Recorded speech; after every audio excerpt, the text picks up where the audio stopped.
Likutei Halachot or Apaim Nefilas Apaim Halachot Daled.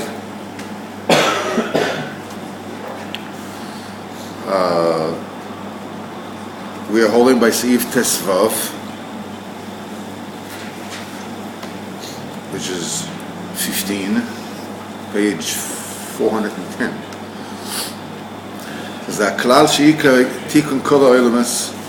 The principle is that the main perfection, completion of all the oilamis, of all the worlds, of all the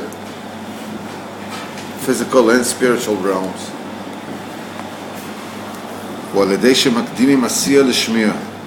is by the fact that you precede the doing to hearing. That constitutes the essence of emunah. In other words, that you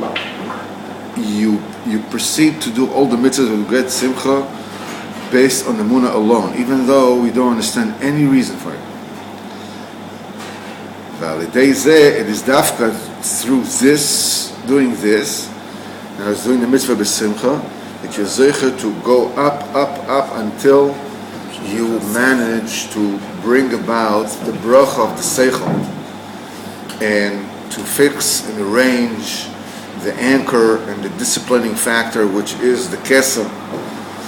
And then through dafka, that interplay of the surging of the intellect to be masik and to acquire and to understand new asagas, that anchor, that boundary that keeps you in check.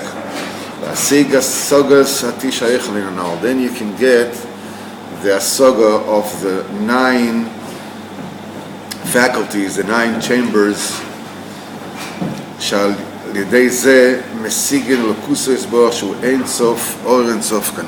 This is how you acquire a hasaga of Or Ein Sof. And he says like this: there's no way to get any true hasaga,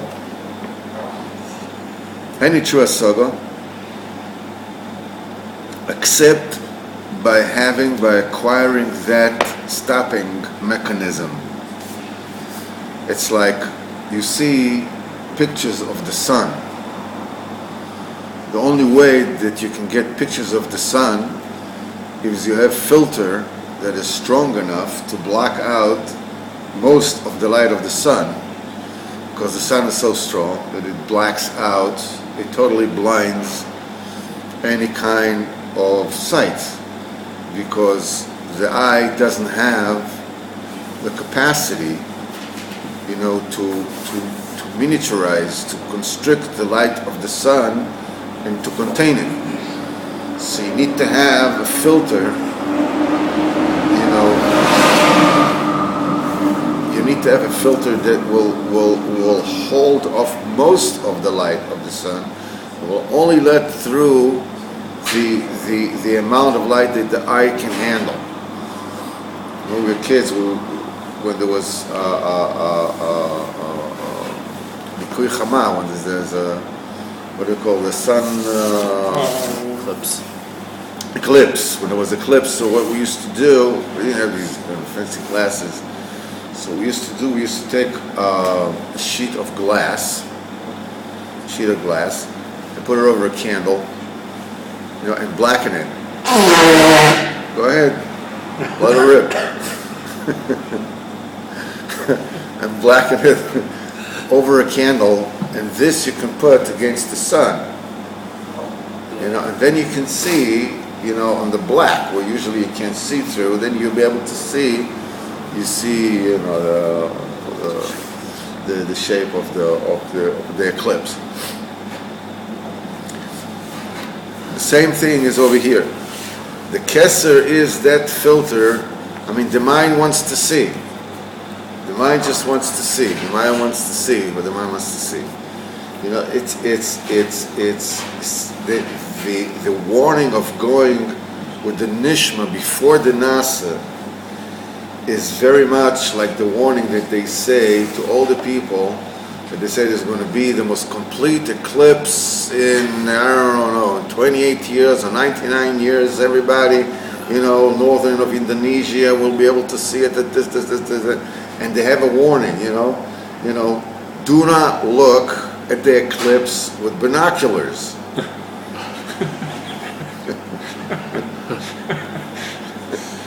They have it all the time.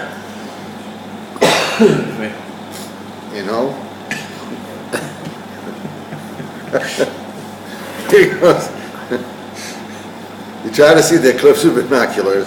People every year, or whatever that happens, they try to look at the eclipse with binoculars, and they get blind.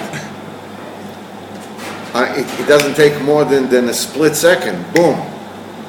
Gone. You're wondering, like, who would be stupid enough to eat it? Well, apparently it's needed. Well, there's no bottom to stupidity, right? It's like there's TV shows on those. I'm sure stupidity knows no bounds. Yes. It's like those drawing little packets of the humidifier that they put in with electronic stuff. Just do not eat. Right. I mean, what happened that made them say, "Whoops, we need to write this." Honey, look what you got, a pack of chiclets. What do we see?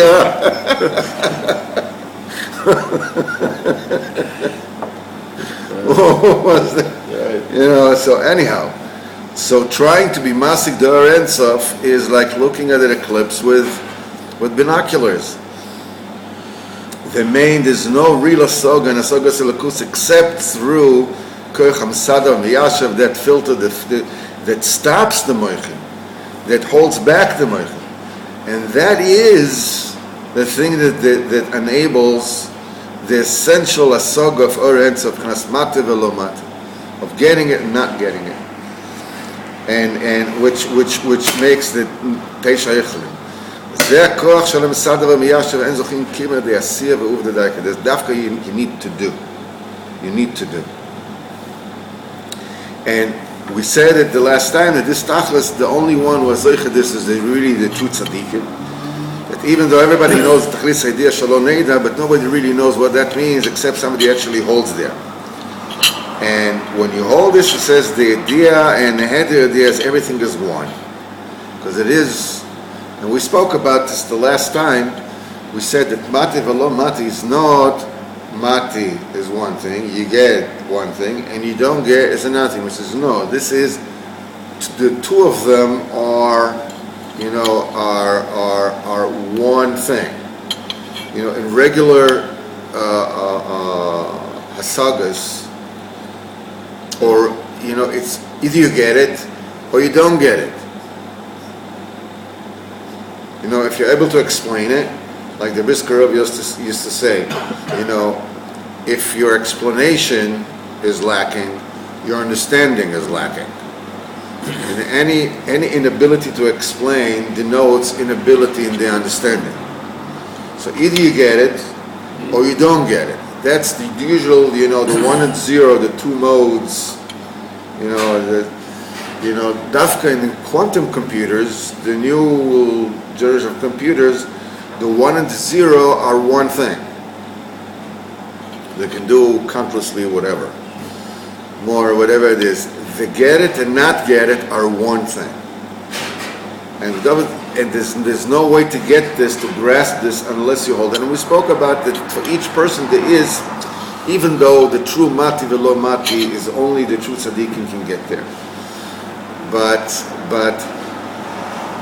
according to every single person has that, his own private state of mati v'lo mati. When you get to a situation where you're satiated, you completely filled your kalim, the kedusha, properly. that through Asiyas HaMitzvos B'Simcha, now Baruch Hashem we get in 2 days we get a holiday that is filled with Asiyah. The whole thing is Asiyah. The whole thing, this entire holiday, there isn't one single holiday in which the whole mitzvahs of the holiday is just doing, of the quote unquote of the lowest level, eating, cleaning, checking that there's no chametz, the 4 glasses, the achilas matzah, the moror, that every single thing is doing and doing and doing, and the Haggadah, just to say the Haggadah out loud. The Haggadah itself is Shmiras HaBris, Vayagad Lechem es Brisoi. Is the Haggadah, saying the Haggadah out loud is Tikkun HaBris, is the Shleimus HaBris. And you don't need to be a genius to say the Haggadah. I mean, the biggest genius in the world and the most passionate person in the world say the same Haggadah. You know, and it's all about the doing. It's a whole yontiv of doing, to do the mitzvah b'simcha. That's the way they say this madgish, that you're going to make the seder, you're going to make a tremendous simcha, and you got to lebanecha, and you're going to tell them to yourself. It's all about doing, and doing it b'simcha, that a person can reach Abchinas Mati velo Mati during the Seder. It seems to be more easily than other mitzvahs, because there's so many another doing, and another doing, and another doing, and another doing. And as you infuse it with simcha, when you get a certain kind of simple simcha in what you're doing, like the sky's the limit. Or rather, the keser is the limit. You know, and Yazoicha to mati velo mati according to your madregas. It's ki yediyah v'eder yediyah, the knowing and not knowing, and b'chinas ha'redifa v'me'akim. They represent these two aspects of the surging seichel, and that the keser that holds it back, that anchors it back. Shebe'emet shneim echad, because in truth, in the very root, they're both one. It is through both, the combination of both of them, that you get the mati velo mati. The leis man the kaime v'ul mizdabgim v'lo yedian. You know, the acquiring, the acquisition of the 9 chambers of intellect, as that nobody can stand there. You know, nobody has standing there. Nobody has a leg to stand there, so to speak. Nobody gets it. Nobody can get those. And there's no way to connect to it. And there's no way to be aware of it. There's no way to sustain any kind of presence of mind, of awareness in it. That is the goal of knowledge, is that you don't know anymore already. The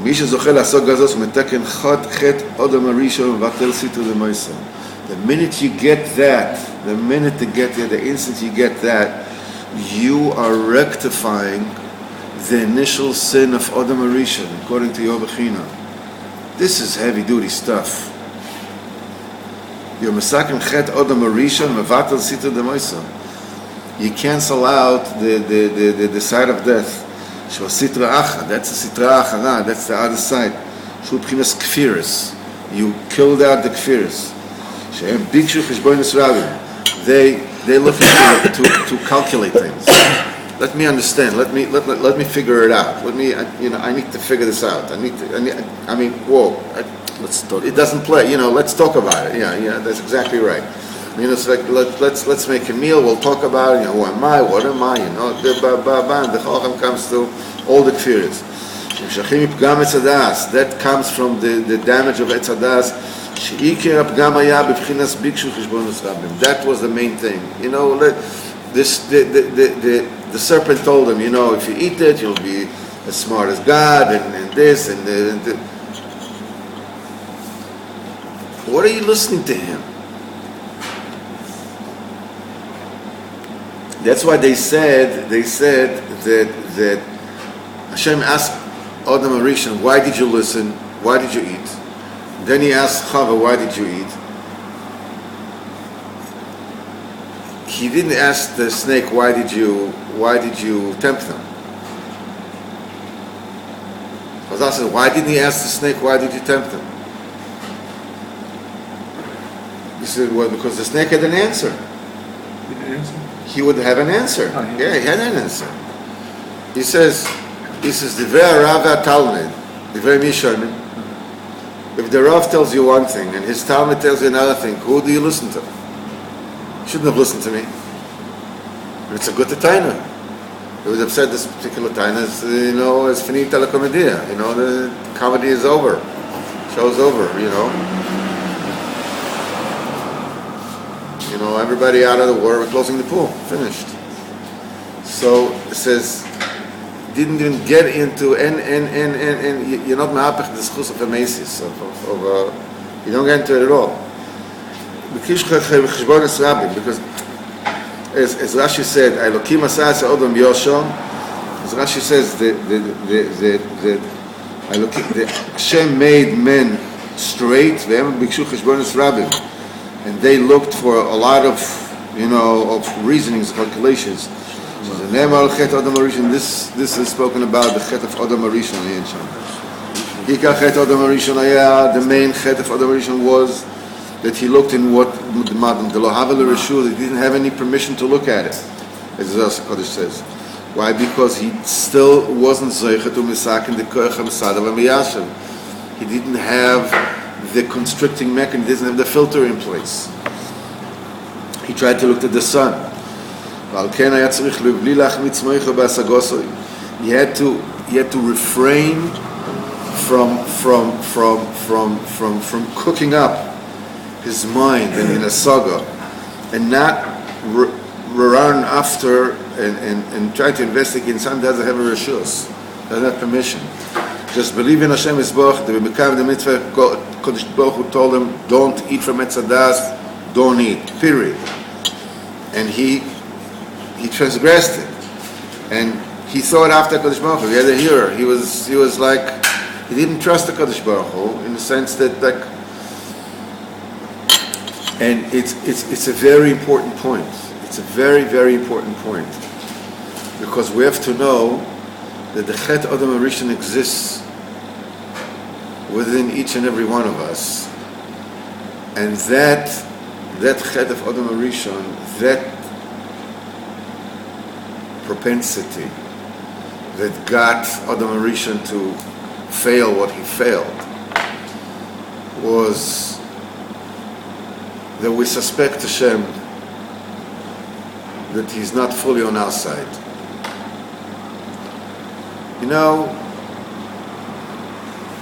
What does Hashem need us to thank Him for? What does He get out of it? Kind of thoughts. Yeah, of course He's kind to me. Because He's kind. Not because He really likes me. If He liked me, why did He make me the way I am, like this, or like that? All these kind of machshavas is b'chinas bikshu cheshbonos rabim. And you go, nah, you can't mean it. No, the answer is yes. Can mean it v'chetzi. Am Yisrael, that day in the midbar says, "B'sinas Hashem Haisanu." It is the hatred that Hashem hated us. That's why He took him out. That's why He took us out of Mitzrayim. This kind of a suspecting Hashem of, you must have an ulterior motive. Hashem must have an ulterior motive. That is the Cheshbonos Rabim of Chet Adam Arishon. That is the thing that we need to eradicate. That's what doing the mitzvahs b'simcha does. Get it down there, because that is the poison of the serpent. What does he get out of it? What does he want me, Dafka, to thank him? Melech is so big and I'm so small, and what does he need me for? And where does it come from? That's what the Chacham started, right? It started with, when people learn the Masim Chocham V'Tam, they tend to learn that, the Chocham started out as an Apikairos already. That he was a fake Anova, that he was like, who am I, that the king should send for me? But the answer is no. B'chlal nisht. The answer is that he started out with real Anova, but it started out with Cheshbonos. Who am I? What am I? And this, that Hashem wants me. He wants me to thank Him. What does He get out of it? I mean, for me to thank Hashem is like Einstein looking for a kid to say, "Wow, you can read without Nekudas." I mean, it's ludicrous. What does He get out of it? Until you talk about it until you get to Maskon Hashem Yirachem, there's no Melech. They get the total heresy. Main thing is, don't look at it. Adam Avrishon, he's thinking about the Kodesh Baruch Hu, his mitzvahs, and he ate from Esadas. He looked into what he didn't have permission to look at, and this is why Nik Zamis Aladeris. By eating Etzadas Torah, he wants to know the root of Etzadas Torah before establishing the Goyach HaMasad Miyachel. And that is the thing, that's how he fell into heresies. And he became Nir Gamaf Yudal, so he can counter as the one who separates the olive, the champion of the world from the world. This is the Kesem Nikra Pele. This is Aleph. He separates the Aleph. He makes a pair between the Das and the Kesem. He separated between the Radifa and the Ma'akiv. And that caused him Fakir to fall and crack and shatter the Asoga completely. Until he cannot get any Asoga Shleim or B'chinas Mati V'Lamati, because the only left behind is only just the residue left behind is the true tzaddikim, the few true tzaddikim that was there to cleanse themselves from Zomas Hanachos completely. They fix Chet Adam Rishon. They do the mitzvahs b'simcha v'emunah alone until they are zeicha to be massive, the sogas kesem, the Mesada, the Miyashav, the Ma'akiv properly, and he made a Tisha Cholim. One of the things that we need to understand, and we need to keep on saying it, is that the saga of the tzaddikim, the avodas Hashem of the tzaddikim, is totally beyond us. Not just because it is intellectually so superior.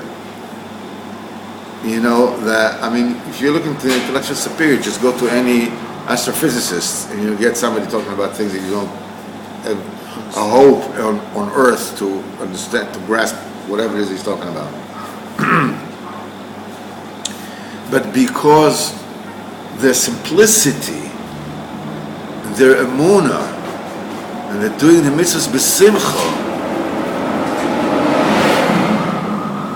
is so much simpler. It's so much more tmimistic. It's so much filled with emunah more than I do, that they're totally beyond my asaba. Reb Nosson himself said, he says, the Rebbe's Torah, the Torah that the Rebbe learned, he says, I also learned Torah. He said himself, I also learned Torah. Everybody knew Reb Nosson never stopped learning. He had a seder of learning for every day of the year, and he had a special seder for Erev Pesach Shechal B'Erev Shabbos. He learned different things. He had a seder. What he learned when there's a day that there's no time to learn. Erev Pesach Shechal Shabbos. You have to burn the chametz. You have to finish eating. You have to this. You have to finish everything else. So the special seder, that he kept his Shulchan Aruch was opened, and he kept it covered with something else. He did it with spur, and he would go over here, and then you just take it off and learn, and cover it up, and go on to the. He had a seder for everything. Reb Nosson was the most mesudadik person you can imagine. He said once that his clock broke, and he was badgering the watchmaker to death. He says, I can't live without my watch. He lived with his watch in front of his eyes. So he says, I also learned. Does the Rebbe davening? He says, I also davened. So he says, but when the Rebbe's Tmimus, where can I be Yotze the Rebbe's Tmimus? This he wasn't able to do. The Tmimus of the Rebbe. And you need to know, I don't know if you ever heard, it was in vogue, you know, when everything Japanese was considered to be pure gold in the 90s, 80s and 90s, you know, because Japanese business was doing really well, whatever it is. So they took on all things Japanese, and they came up with what they say, you know, the butterfly effect. It says that if a butterfly moves its wings in Japan, it creates a wave that is transmitted, ultimately resulting in some kind of a hurricane in Bermuda. You know, that nothing gets lost. You know, everything is transmitted. Everything is. So what you need to understand is that all the diburim HaKadoshim of Rabbeinu, the Hevel HaKadosh of the Rebbe speaking, the words that the Rebbe put into the world, they're still in the world. Still reverberating the world. You hear? And when you breathe the air, be mechaven, be misparte Kodesh Baruch Hu, to breathe the Ruach Chaim from the Tzaddik. There's a lot to talk about just that thing alone. There's a bechina of eskashus to tzaddikim. Maybe we'll talk about it one time. But the main thing, I mean, this is probably the last time that when you learn before Pesach. I'm sorry that we didn't get to learn a little more, because I wanted to go a little bit through the Haggadah, go Haggadah Ozerech, but apparently it's not going to happen unless. Just a second. Today, we're learning today, aren't we, David? Yeah, today. Tomorrow is B'dikas Chomes. So let's do it today. Yes, let's do it today. Maybe we'll hello. What? Yeah, we can turn it off. I get in Pesach, a freiliche Pesach, a freiliche Geula, everything good. You should be gesund and stark and all the good things. What can I tell you? It'll be good, huh?